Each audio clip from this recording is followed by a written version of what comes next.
అందరికీ నమస్కారం. ఈరోజు కథ 'ప్రేమ ఎంత మధురం' ఎపిసోడ్ 141. నాతో వచ్చేయి. ఇక స్టోరీకి వెళ్తే, డార్క్ నైట్ హెడ్ క్వార్టర్స్కి వెళ్ళిన అక్షయ్ దాత్రి గురించి ఎలాంటి ఎవిడెన్స్ దొరకలేదని తెలుసుకున్నాడు. దాంతో ఈ విషయం గురించి అరుణ్కి ఏదో ఒకటి తెలిసే ఉంటుందని అతనితో మాట్లాడాలని నిర్ణయించుకున్నాడు. మరోవైపు కరణ్ యాక్ట్ చేయబోతున్న కొత్త టీవీ సిరీస్ అడ్వర్టైజర్స్ పార్టీ మొదలైంది. Welcome to the wonderful night అంటూ యాంకర్ తన స్పీచ్ మొదలుపెట్టింది. కాసేపటి తర్వాత ఆమె, మీ అందరి ఆనందం కోసం ఫేమస్ డాన్స్ ఆర్టిస్ట్ పర్ణిక గారి డాన్స్ పర్ఫార్మెన్స్ స్టార్ట్ అవుతుంది, ఎంజాయ్ ద షో అని చెప్పింది. దాంతో ఆడియన్స్ అందరూ ఒక్కసారిగా పెద్దగా చప్పట్లు కొట్టారు. పర్ణిక గర్వంగా స్టేజ్ పైకి వెళ్ళింది. వెంటనే ట్రెడిషనల్ సాంగ్ ప్లే అవ్వడంతో ఆమె నెమలిలా డాన్స్ చేయడం మొదలుపెట్టింది. ఆడియన్స్లో ఉన్న స్నేహ ఆమెను చూసి ఏమాత్రం ఆశ్చర్యపోలేదు. పర్ణిక డాన్స్ ఆర్టిస్ట్ అని ఆమెకు బాగా తెలుసు, కానీ ఈ ఈవెంట్కి వస్తుందని ఊహించలేదు. నిజానికి స్టేజ్పై డాన్స్ చేస్తున్న పర్ణికను చూస్తూ ఉంటే ఆమెకు తనను తాను చూసుకున్నట్లే ఉంది. ఒకప్పుడు డాన్సర్ కావాలనేది స్నేహ కల. కానీ తన కుటుంబం పరువు ప్రతిష్టల పేర్లు చెప్పి తన తండ్రి ఆమెను డాన్స్ పర్ఫార్మెన్సెస్ ఇవ్వడానికి ఒప్పుకోలేదు.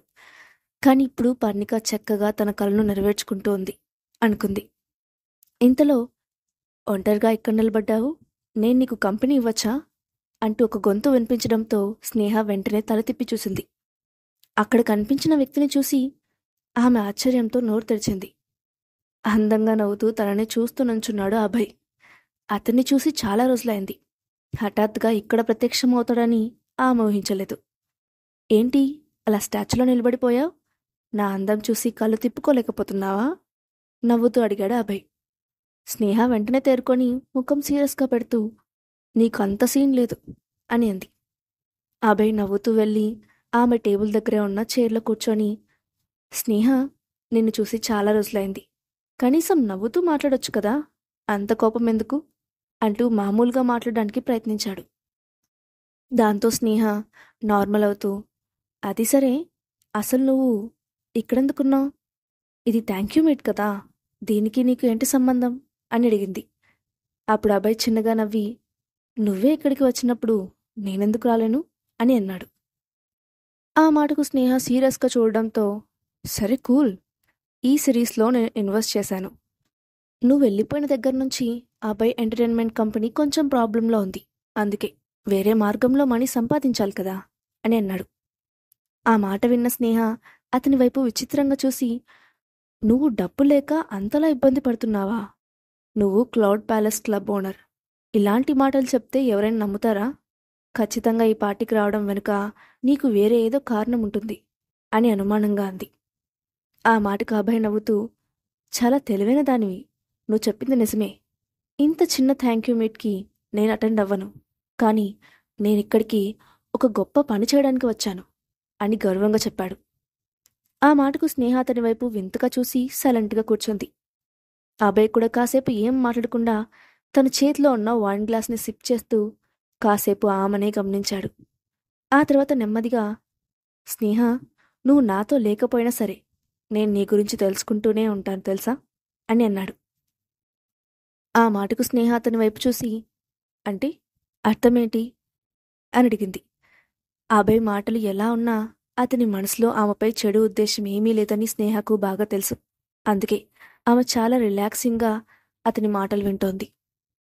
స్నేహ తన మాటలకు రియాక్ట్ అవ్వడంతో అభయ్ అటు ఇటు చూసి తమనెవరూ గమనించడం లేదని అర్థం చేసుకొని కొంచెం ముందుకు వంగి, స్నేహ, నువ్వు ప్రెగ్నెంట్ అని నాకు తెలుసు, అలాగే నీ కడుపులోని బిడ్డను చంపడానికి ఎవరో ప్రయత్నిస్తున్నారని కూడా నాకు తెలుసు, కానీ అది ఎవరు చేశారో నీకు తెలుసా అని అడిగాడు. ఈసారి అభయ్ మాటలు విన్న స్నేహ షాక్ అవ్వకుండా ఉండలేకపోయింది. ఆమెకు ఒక క్షణం పాటు ఎలా రియాక్ట్ అవ్వాలో కూడా తెలియలేదు. దాంతో ఆమె ఆశ్చర్యపోతూ, అభయ్, నువ్వేం చెప్పాలనుకుంటున్నావు అని అడిగింది. అప్పుడు అభయ్, అవన్నీ ఇక్కడ మాట్లాడుకోవడం మంచిది కాదు. నీ ప్రశ్నలకు సమాధానం తెలుసుకోవాలనిపిస్తే పక్కనే ఉన్న గదిలో ఉంటాను, నువ్వు వెతుక్కుంటూ రా అని చెప్పి తన రూమ్ కార్డ్ తీసి స్నేహ ముందు పెట్టి వెళ్ళిపోయాడు. అతను ఏం చేస్తున్నాడో స్నేహకు అర్థం కాలేదు.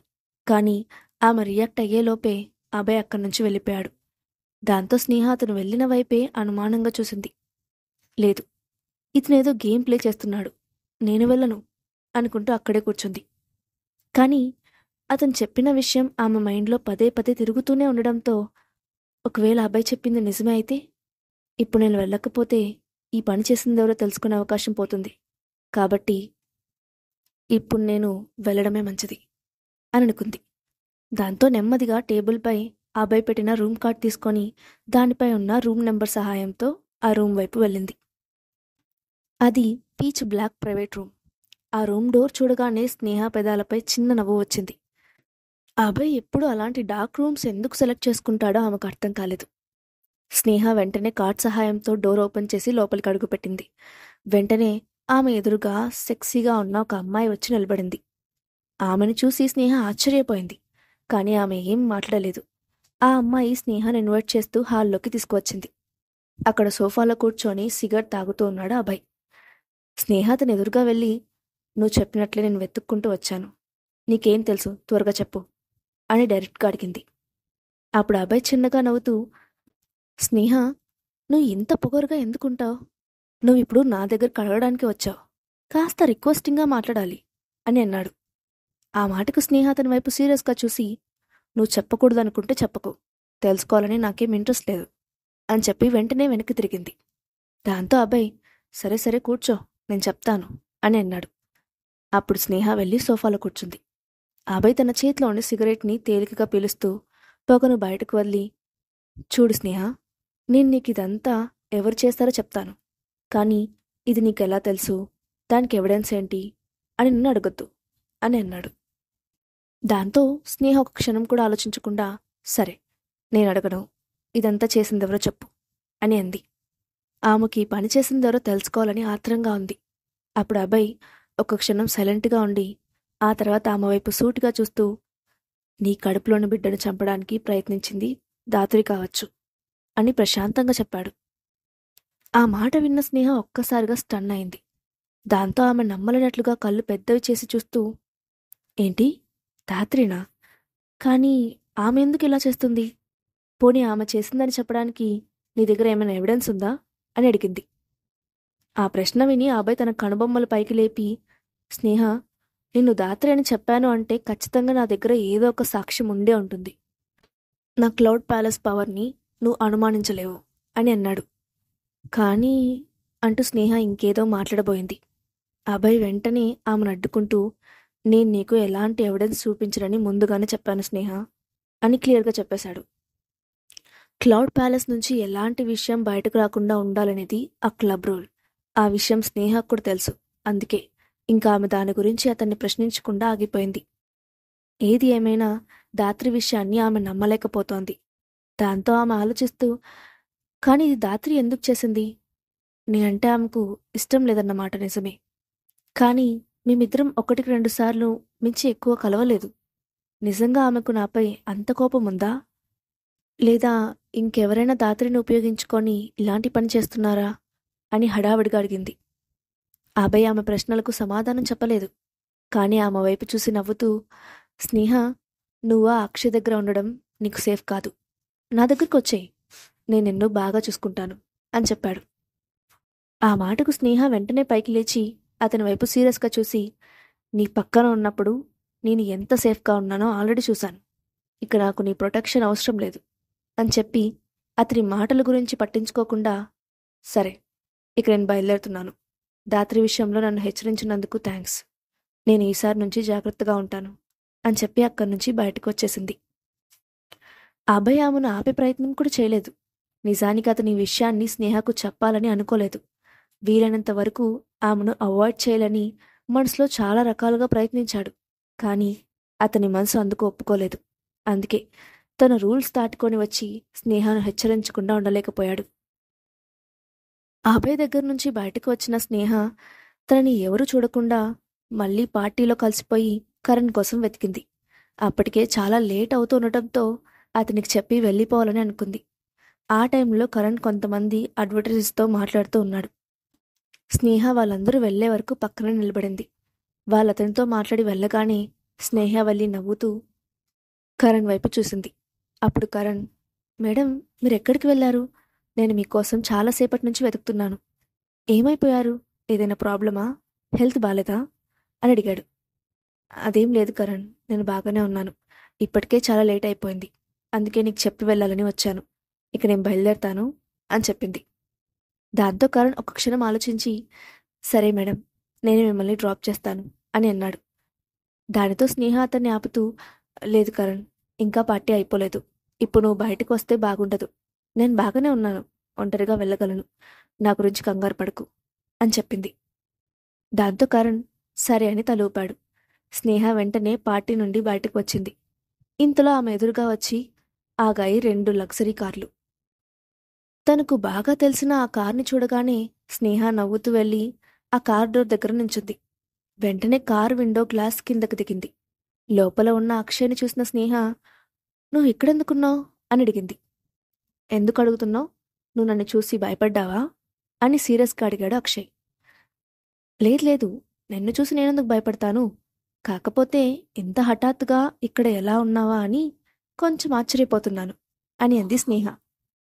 దాంతో అక్షయ్ ఆమె ప్రశ్నకు సమాధానం చెప్పకుండా, ఇప్పుడు నీకు సమాధానం చెప్తే గాని నువ్వు కారెక్కవా అని అన్నాడు. ఆ మాట వినగానే స్నేహ వెంటనే కారెక్కి అతని పక్కనే కూర్చొని, నా కోసం వచ్చినందుకు థ్యాంక్స్. అయినా నాకు డౌట్, ఒకవేళ నేను ఇప్పుడే బయటకు రాకుండా చాలాసేపు పార్టీలోనే ఉంటే నువ్వు నా కోసం వెయిట్ చేసేవాడివా అని అడిగింది. ఆ మాటకు అక్షయ్ ఆమె వైపు సీరియస్గా చూసి, నువ్వు దీని గురించి అంతలా ఆలోచించాల్సిన అవసరం లేదు. నేను ఇదే దారిలో వెళ్తున్నాను. అనుకోకుండా నువ్వు కనిపించావు కాబట్టి ఎక్కించుకున్నాను. ఒకవేళ నీకు ఇష్టం లేదంటే చెప్పు, మళ్ళీ వెళ్ళి అక్కడ దింపేస్తాను అని అన్నాడు. అతని మాటలకు స్నేహ లోపల నవ్వుకుంది. అతను ఖచ్చితంగా తాను ఎక్కడ పార్టీకి వెళ్తానో కనిపెట్టి అక్కడికి వచ్చాడని అర్థం చేసుకుంది. దాంతో ఏం మాట్లాడకుండా సైలెంట్గా ఉంది. అక్షయ్ కూడా కార్ విండోలో నుంచి బయటకు చూస్తూ కూర్చున్నాడు. అతను కోపంగా ఉన్నాడని అర్థం చేసుకున్న స్నేహ హఠాత్తుగా వెళ్ళి చటుక్కున అక్షయ్ బుగ్గపై ముద్దు పెట్టి మళ్ళీ ఏం తెలియనట్లు వెంటనే బయటకు చూస్తూ కూర్చుంది. అక్షయ్ కొంచెం కూడా కదల్లేదు. కానీ జాగ్రత్తగా పరిశీలిస్తే అతని పెదాలు చిన్నగా ఒకదానితో ఒకటి ముడిపడి లోపల నవ్వును బయటకు రాకుండా చేయడానికి కష్టపడుతున్నట్లుగా క్లియర్గా అర్థమవుతూ ఉంది. స్నేహకు కూడా అతని నవ్వును చూస్తూ సంతోషంగా అనిపించింది. కానీ ఇంతలో హఠాత్తుగా పార్టీలో అభయ్ చెప్పిన విషయం గుర్తొచ్చింది. దాత్రి ఇంకా అక్షయ్ చిన్ననాటి స్నేహితులు కాబట్టి వాళ్ళిద్దరి మధ్య ఏదో ఒక బంధం ఉండే ఉంటుందని అనిపించింది. ఆ ఆలోచన మనసులోకి రాగానే తెలియకుండానే ఆమె ముఖంపై చిరునవ్వు మాయమైంది. నిజంగానే దాత్రి అందంగా ఉంటుంది. ఫ్యామిలీ బ్యాక్గ్రౌండ్లో కూడా అక్షయ్కు సరిపోతుంది. అతను దాత్రితో ఉంటేనే అక్షయ్కి అన్ని విషయాలు స్మూత్గా వెళ్ళిపోతాయి. కానీ నేనొక బిడ్డకు తల్లిని. మేమిద్దరం కలిసి ఉంటే నిజంగా అది సరైన జంట కాదు అని అనుకుంది. ఆమె మనసులో రకరకాల ఆలోచనలు పరుగులు తీస్తున్నాయి. ఇంతలో కారు విల్లా ముందాగింది. కారు దిగిన స్నేహ ఏం మాట్లాడకుండా విల్లాలోకి నడిచింది. మారిన ఆమె ప్రవర్తన అక్షయ్ గమనించాడు. కానీ ఆమె అంత త్వరగా ఎందుకు డల్ అయిపోయిందో అతనికి అర్థం కాలేదు. ఇద్దరు లోపలికి రాగానే అన్నపూర్ణ వాళ్లకు భోజనం వడ్డించింది. అప్పుడు కూడా స్నేహ మౌనంగానే ఉండడంతో ఖచ్చితంగా ఆమె ఏదో ఆలోచిస్తూ ఉందని అనుకున్నాడు అక్షయ్. డిన్నర్ పూర్తయిన తర్వాత నేరుగా వెళ్ళి ఫ్రెష్ అయి వచ్చిన స్నేహ బెడ్పై మౌనంగా ఒక వైపుకు తిరిగి పడుకుంది. కాసేపటికి అక్షయ్ కూడా ఫ్రెష్ అయి వెళ్ళి ఆమె పక్కనే పడుకున్నాడు. మెల్లగా అక్షయ్ స్నేహ భుజంపై చేయి వేసి తన వైపుకు తిప్పుకున్నాడు. ఎందుకలా ఉన్నావు అని అడిగాడు. దాంతో స్నేహ కళ్ళు దించుకొని, అసలు నేను నీకు ఎందుకు నచ్చాను? నీతో ఉండే అర్హత నాకు లేదు అని అంది.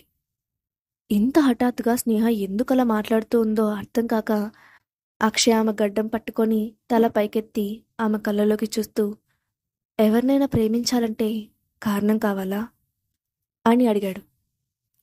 కానీ నేను నీకు ఎందులోనూ సరిపోను.